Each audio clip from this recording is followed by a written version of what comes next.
말씀은 고린도전서 5장 1절부터 13절까지 말씀인데요. 1절부터 8절까지만 읽도록 하겠습니다. 함께 읽도록 하겠습니다. 너희 중에 심지어 음행이 있다 함을 들으니 그런 음행은 이방인 중에서도 없는 것이라. 누가 그 아버지 아내를 취하였다 하는도다. 그리하고도 너희가 오히려 교만하여져서 어찌하여 통한이 여기지 아니하고 그 일 행한 자를 너희 중에서 쫓아내지 아니하였느냐. 내가 실로 몸으로 떠나 있으나 영으로는 함께 있어서 거기 있는 것 같이 이런 일을 행한 자를 이미 판단하였노라. 주 예수의 이름으로 너희가 내 영과 함께 모여서 우리 주 예수의 능력으로 이러한 자를 사탄에게 내주었으니 이는 육신은 멸하고 영은 주 예수의 날에 구원을 받게 하려 함이라. 너희가 자랑하는 것이 옳지 아니하도다. 적은 누룩이 온 덩어리에 퍼지는 것을 알지 못하느냐?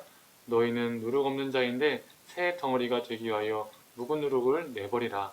우리의 유월절 양 곧 예수 그리스도께서 희생되셨느니라. 이러므로 우리가 명절을 지키되 묵은 누룩으로도 말고 악하고 악이찬 누룩으로도 말고 누룩이 없이 오직 순전함과 진실함의 떡으로 하자. 아멘. 오늘 아침 묵상에 함께 하신 우리 모든 성도님들에게 하나님의 은혜가 있기를 간절히 축원합니다. 오늘 본문을 보면 고린도 교회의 큰 문제 중에 하나가 음행이라는 것을 알 수 있습니다. 어떤 사람이 자신의 아버지의 아내와 육체적인 관계를 가졌던 것이죠. 아버지의 아내라고 표현한 것은 친모가 아니라 아버지의 다른 부인, 계모를 말하는 것입니다. 그게 친모이든 계모이든 근친상간을 하게 된 것이죠. 이 음행 사건을 듣게 된 바울은 화가 났습니다. 오늘 본문의 뉘앙스만 봐도 느껴지죠. 그 음행한 자를 공동체 밖으로 내쫓으라고, 즉 출교하라고 상당히 강경하게 말합니다.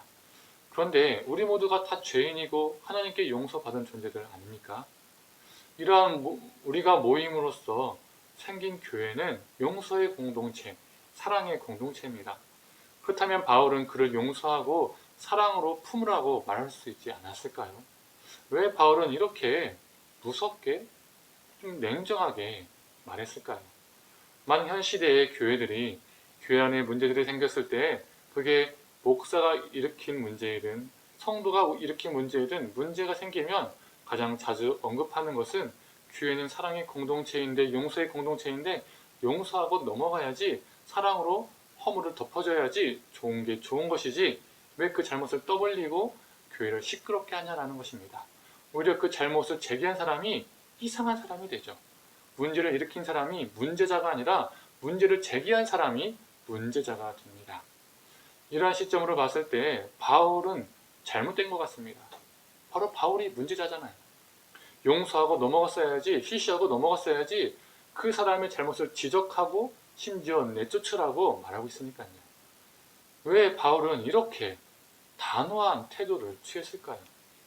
2절과 6절을 통해서 알 수가 있습니다. 제가 2절과 6절을 읽도록 하겠습니다. 2절에 너희가 오히려 교만하여져서 어찌하여 통한이 여기지 아니하고, 6절에 너희가 자랑하는 것이 옳지 아니하도다. 이 근친상간의 문제를 고린도 교회가 심각한 문제로 받아들이지 않았다는 겁니다. 그 문제를 보고 통탄해하지 않았다는 거죠. 우리가 이전에 에스라로 아침 묵상을 나누었었죠. 에스라처럼 타인의 죄를 나의 죄로 여기고 그래서 우리 죄로 여겨서 고린도 교회가 그 음행자의 죄악을 심각한 죄악으로, 공동체의 죄악으로 여기고, 하나님, 우리의 공동체의 죄악이 정수리에 넘치고 우리의 허물이 커서 하나님 정말 낯을 들기가 너무 부끄럽습니다. 하나님, 우리 공동체를 용서해 주십시오. 우리를 불쌍히 여겨 주십시오라고 간절히 이 고린도 교회가 회개하고 기도했다면 상황이 달라지지 않았을까요? 오히려 바울은 너희들이 그 음행 사건을 하나님께 매달리고 죄악을 차단하고 또 그 음행자를 돌이키게 했구나, 그 문제를 하나님 안에서 잘 해결했구나 라고 칭찬했을 것 같습니다. 그런데 문제는 공동체가 그 죄를 심각하게 여기지 않았고 통탄하지 않았으며 회개하지 않았으며 오히려 그것을 자랑으로 여겼다는 겁니다. 이것이 바울이 거룩한 분노를 낸 이유입니다. 왜 고린도 교회가 이 문제를 심각하게 여기지 않았을까요? 왜 묵인했을까요? 첫째는 고린도라는 도시는 성적으로 문란한 도시였었습니다. 그러다 보니 세상에서의 문화가 교회 안으로 들어온 것을 심각한 문제로 여기지 않았던 것이죠. 세상에서 통용이 되었던 것이 교회 안에서도 통용되어지는 그런 문화가 생겨버린 것입니다. 둘째, 주석들과 학자들은 이 음행자가 고린도 교회의 지도자였거나 부유하고 힘 있는 사람으로서 고린도 교회의 상당한 물질적 후원자였을 것이라고 추정하고 있습니다. 이 사람을 쫓아낼 경우에 고린도 교회 안에 소매들이 생기기 때문에 이 사람을 쫓아내지 못했을 것이라고 보고 있는 것이죠. 거기에다가 이제 자랑까지 합니다. 교만해지기까지 합니다. 공동번역은 교만해진다라는 것을 잘난 체 한다라고 표현하고 있습니다. 고린도 교회는 무엇을 자랑하고 무엇을 잘난 체 했던 것일까요? 문맥에서 충분히 추론할 수 있습니다. 에스라와 호로 귀한 자들처럼 죄에 대한 회개의 길로 간 것이 아니라 그 음행한 그 사람의 심각한 죄를 쉬쉬하고 덮기 위해서 정당화하고 합리화하기 위해서 우리 주님이 우리를 용서하신 것처럼 우리도 그를 용서해야 한다. 봐라, 주님이 그 사랑으로, 주님의 사랑으로 우리가 그를 용서했다. 우리 고린도 교회는 용서가 많은 공동체다. 우리 고린도 교회는 사랑이 많은 공동체다. 이렇게 자신들은 용서와 사랑이 많은 공동체임을 주장하고 자랑하고 떠벌렸던 것입니다. 그래서 바울은 너희가 통탄해야 하지 않고 잘난 체하며 자랑하고 있다. 그건 옳지 않다라고 말하는 것이죠. 그래서 바울은 그렇게 되어가는 고린도 교회를 보고 분노했던 것입니다. 그런데 이 고린도 교회의 모습이 현 시대의 교회의 모습들과 많이 흡사함을 보게 됩니다. 현 시대의 많은 교회 문제가 그의 목사이든 장로이든 교회 지도자로부터 또는 영적이고 물질적인 힘을 가진 자들로부터 생기는 문제가 대부분입니다. 영적인 지도자에게 문제를 제기하면 나에게 영적인 저주나 벌이 내릴까봐 그 잘못을 묵인하고 침묵하고 옹호하는 경우도 있습니다.